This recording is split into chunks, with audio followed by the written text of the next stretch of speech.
Morning guys, so that was a quick 30 practice and just incorporating a whole lot of skills. So even though I'm a teacher, my information is learned off other people continuously. So every single one of us are reinventing the wheel, shall we say. And so nobody in this world gets here alone. We as humans, the push-up was invented, right? So, and all of the moves that I've utilized were invented by someone. And the combinations for this one was inspired by Supermom Tracy, who's an amazing teacher on the ground. She has inspired me since the beginning of my practice and taught me so much. And what I find is so important to understand is that we as humans are reinventing the world with our light, with our energy, and some of us will resonate with some and some will resonate with others.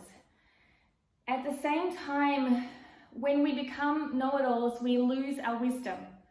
So a teacher is someone who is always a student. A guru is someone who is always a student. There is no body that is stopped learning, because if you stop learning, you stop your abilities to grow, and if you're not growing, then you're stagnant, and the only constant is change, so you miss the beauty of life, in fact. So it's so important to understand this, and it's so important to understand when we come from a know-it-all point of view. I researched this and I did this. Well, the honest truth is that the people that researched it are scientists and people before that went and collated a whole heap of information. They are the researchers. We are just reading a lot of blogs and information and fitness, information that has been given to us, and then we're putting it into our own. And there is so many different scenarios for everything in life: nutrition, fitness, yoga, mental health, family, children, work, wealth, hobbies, you name it. That there's not a one size fits all and there's not a right or wrong. So the sooner we take off this ability to be the know-it-all and step back in the ability to be the listener and the observer, we find our true responsibility in life and our true empowerment, which is the way in which we respond.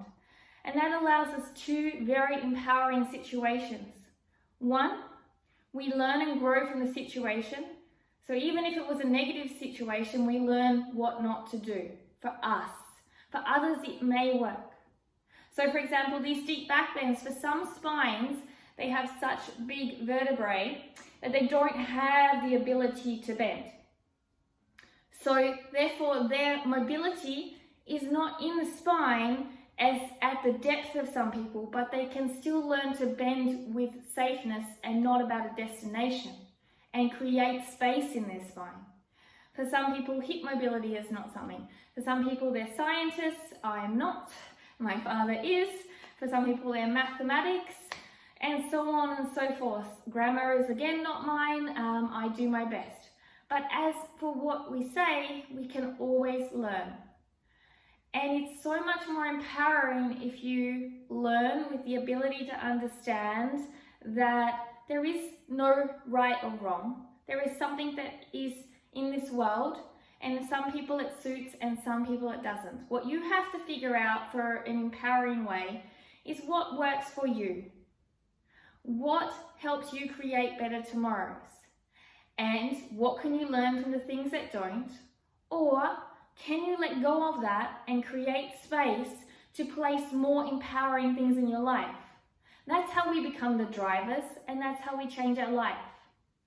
For every adversity, there is a let go, so you can create space for things that can empower you, and there is a lesson learned. So in fact, everything that exists in our life has power, but it's the way in which we respond to it that is the most important thing.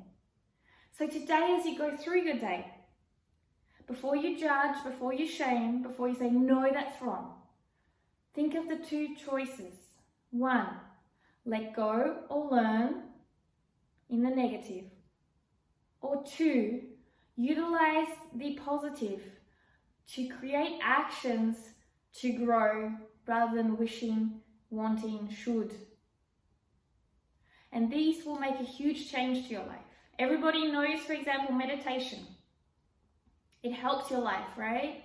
Helps your mindset, helps your abilities to become more empowered.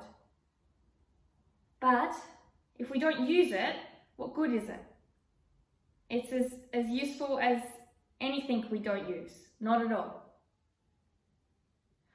Now, with that not using it, let's not judge and shame ourselves and accept that we decide not to use it. Okay? And let's not put down anyone else who utilizes it and gets results from it, saying they have time or the grass is greener, because they made a choice, and so did you. So we hold compassion and space and own our choices. Or, from this moment on, after these words that I've said, you go and sit down for a minute, or 10, or however long you can or have, and start meditating. And you do that consistently. And then feel the benefits.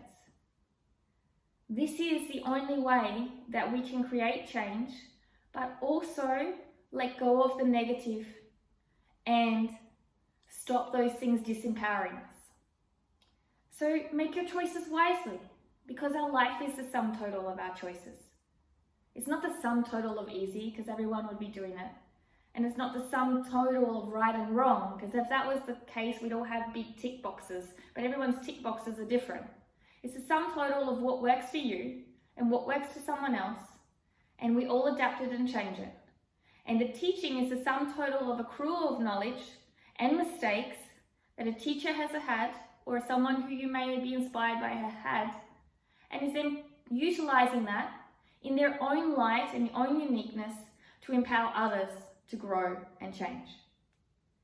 So I hope that's some food for thought for you, and I wish you a great day. So here's a nice 30-minute practice. This was an advanced one, but as you can always remember, when things were too hard for me, I took out handstands. And for example, I just walked forward to my mat and I jumped back from my mat.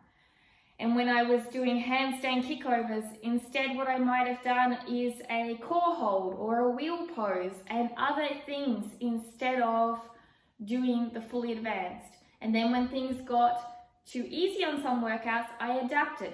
So it wasn't the workout was wrong for me or the yoga, it was my mindset was always wrong when something doesn't work. So this is the thing that I am learning, and I hope it helps you. I wish you a great day full of awesomeness and magic. I hope something spectacular and unexpected happens. And if you're looking for something beautiful and amazing, remember to look in the mirror, because there you are, one of those miracles in life that is slim to none chance of ever happening, but here you are existing in this world with all the genetics and miracles coming together.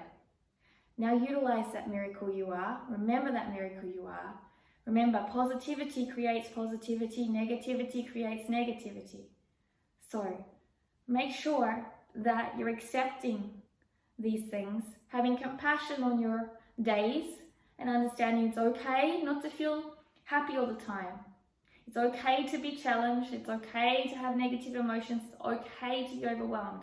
But it's what you do with that and how you let go of it or how you learn from it that will create better tomorrows. And also more whole or some joyful moments. Remember, you have 100% success rate of getting over all your challenges.